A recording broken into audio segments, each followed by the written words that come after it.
د هر قسم حاجت او د قرض د خلاصې دپاره د سورة یاسین شریف وظیفه او ختم. زما عزتمندو، نن درته د سورة یاسین شریف یو داسې ختم درته ښیم، کله چې تاسو دا ختم راونیسئ نو الله جل جلاله به د دې په برکت سره ستاسو تمام حاجتونه پوره کړي. څومره د زړه مرادونه دي وي هغه تمام مرادونه او مقصدونو کې به دي الله جل جلاله کامیاب کی. او که تا باندې څو قسم له قرض راغتی وي او د هغې قرضونو د لاسه ډېر انتخایي پریشانه یې، نو د نن نه د سورة یاسین شریف دا ختم تاسو شروع وکړئ. الله جل جلاله به ستاسو تمام قرضونه ختم کی. په سورة یاسین کې الله جل جلاله یو ډېر لوی پاور ایښودی دی. نبی کریم صلی الله علیه وسلم مبارک فرمایي چې د هر یو څیز دپاره زړه وي. اوس د قرآن مجید زړه هغه سورة یاسین دی.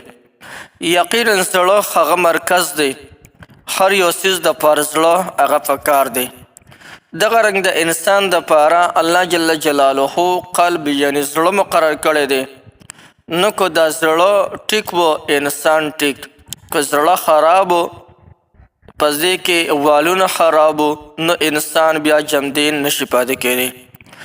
دغسې مثال دومره لویه مرتبه په انسان کې د دغه زړه ده، دومره لویه مرتبه په قرآن مجید کې د سورة یاسین ده. سورة یاسین چې د کم مقصد دپاره ولوستلی شي نو رب العالمین به هغه تمام مقصدونه د دې انسان پوره کړي. او څومره حاجتونو دپاره چې د سورة یاسین شریف دا ختم وشي نو الله جل جلاله به ستاسو تمام حاجتونه پوره کړي. غیبي اسباب به ورته برابریږي او قرضونه به رب العالمین د ستاسو ختموي.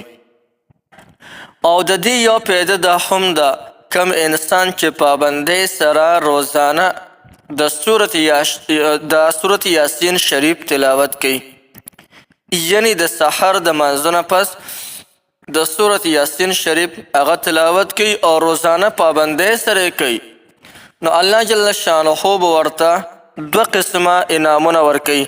یو قسم انعام یې دا دی که چا په سحر وختي کې د سورة یاسین شریف تلاوت وکړلو نو الله جل جلاله به د دغې ورځې د دې انسان تمام حاجتونه او ضرورتونه پوره کړي.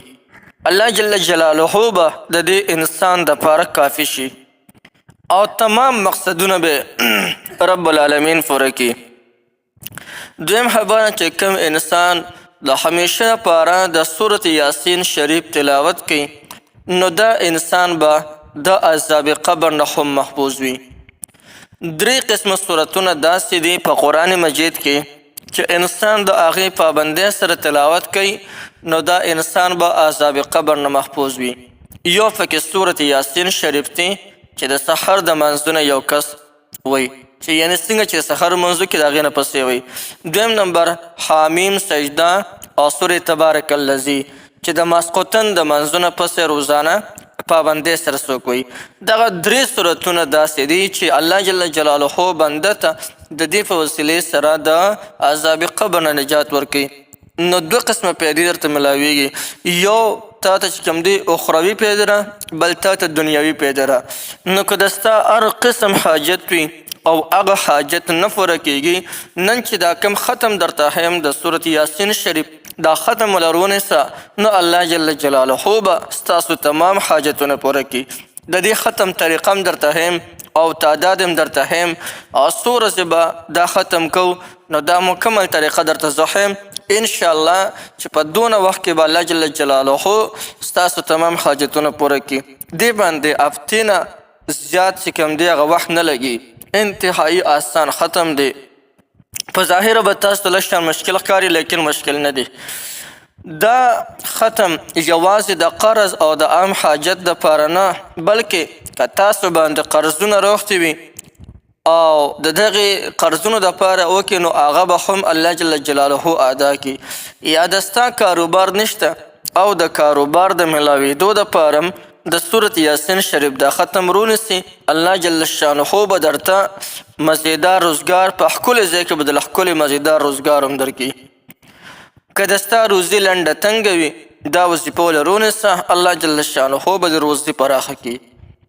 یا تا ته څه غم او پریشانی را پیښه شوې ده، ته وایې چې دا پریشانی او دا غم او دا مشکلات الله جل شانه ختم کړي، نه د سورت یاسین شریف دا ختم رونیسه، الله جل شانه به تمام پریشانی غمونه او مشکلات ختم کړي.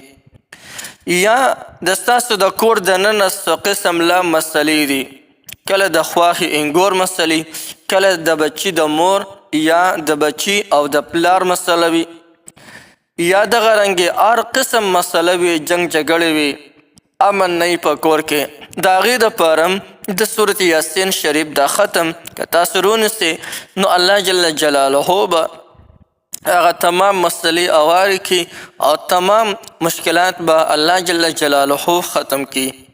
دې کې رب العالمین نور هم ډېر زیات پیدي ایښودي دي، فواید پکې ډېر زیات ایښودي دي.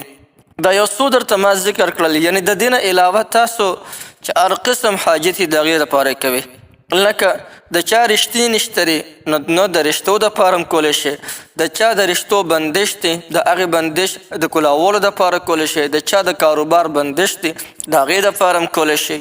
یعنې د هر قسم مقصد او د هر قسم دغه د حاجت دپاره چې څنګه د زړه ارماني د هغې دپاره بلکل د سورت یاسین شریف دا ختم که راونیسئ نو تاسو به د الله جل جلاله امداد په خپله څه کې الله جل جلاله به تاسو سره غیبي امداد کوي. نو راځئ د دې ختم او د دې وظیفې طریقه درته ښیم چې طریقې څه ده. طریقه خو یوه دا ده چې تاسو به روزانه پابندۍ سره د سحر د منځونه پس یو کارت سورت یاسین خامخا وایئ. د دې پیده به دی چې د دغې ورځې تمام حاجتونه به دی الله جل جلاله پوره کوي او د تمام شرونو نه به دی الله جل جلاله محفوظ ساتي. دویم نمبر کې تاسو د سورت یاسین شریف دا ختم به رونیسئ، یعنې 3 ورځې به دا ختم کوئ مسلسل. په لومبۍ ورځ باندې به کښېنئ، که په یوازې چا کولی شو ډېره ښه ده، که په یوازې نه نو د کور مالت هغه زنانه د ځان سره راغونډې کړي یا د ځان سره نور کسان کښېنئ او هغوی باندې دا ختم وکړي. لیکن د دې خبرې لحاظ به ساتئ چې د دې ختم کولو په دوران کې به شرطه کې څوک تاسو سره چې دی هغه ټګي ونه کړي. یعنې بعضې کسان ختم کوي خو په صورت یاسین کې دا پاڼې عمدسې اړئ، یعنې د صورت یاسین پکې نه وي. بعضې کسان هغه د صورت یاسین شریف وي لیکن هغوی غلط وي. تاسو به دا ختم په هغه چا باندې کوئ چې د هغوی الفاظ هم ټیک وي او ټګي هم پکې نه کوي، یعنې دا پاڼې هسې بیسې نه اړئ، دا صورت یاسین په صحیح طریقې سره وي. نو په لومبۍ ورځ باندې به تاسو په یو ځای کې به کښېنئ او په یو ناسته باندې به 40 پیرې د سورت یاسین شریف ختم وکړئ او د هغې نه پس به دعا وکړئ، الله جل جلاله ته به لاس پورته کوئ او دعا به وغواړئ چې د کوم حاجت دپاره دې کړي هغه حاجت به د الله جل جلاله نه وغواړئ. بیا به د حسب توفیق مطابق لږه شاندې صدقه وکړئ، که پیسې وي که خوراک وي، یو غریب مسلمان رور کره به ولېږئ بطور صدقه او پټ به وله ولېږئ چې دا واخله.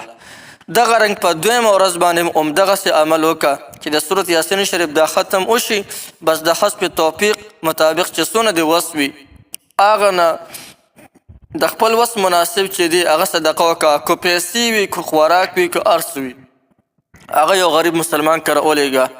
دغه رنګې 3 ورځ هم همدغې طریقې سره دا ختم وکړه څنګه چې مرته اول ځل باندې وښوله. نو انشاءالله چې 3 ورځو کې به تمام حاجتونه رب العالمین پوره کړي. نو محترمو دا د سورت یاسین شریف یو ډېر زیات پاورفل ختم او زبردست وظیفه مې درته وښوله. نو یقینا دا وظیفه تاسو هم کولی شئ، د دې وظیفې تاسو ټولو ته مکمل اجازت دی، تاسو هم کولی شئ. او بل زموږ هغه وروڼه او هغه خویندې چې هغوی د ټچ موبایل استعمال نه کوي نو هغوی د دې وظایفو او د دې چې دا کم فواید دي نو د دې نه محرومه دي، ناخبره دي نو اوس هغوی ته رسول د ستاسو کار دی. بس ما تاسو ته دغه چې دی وظایف د رسول اوس مخکې رسول هغه د ستاسو کار دی. نو د دې تاسو ته مکمل اجازت دی هر څوک د دې وظیفې نه او د دې ختم نه مکمل پیدا اخیستلی شي خو چې دا پیدا جایز وي.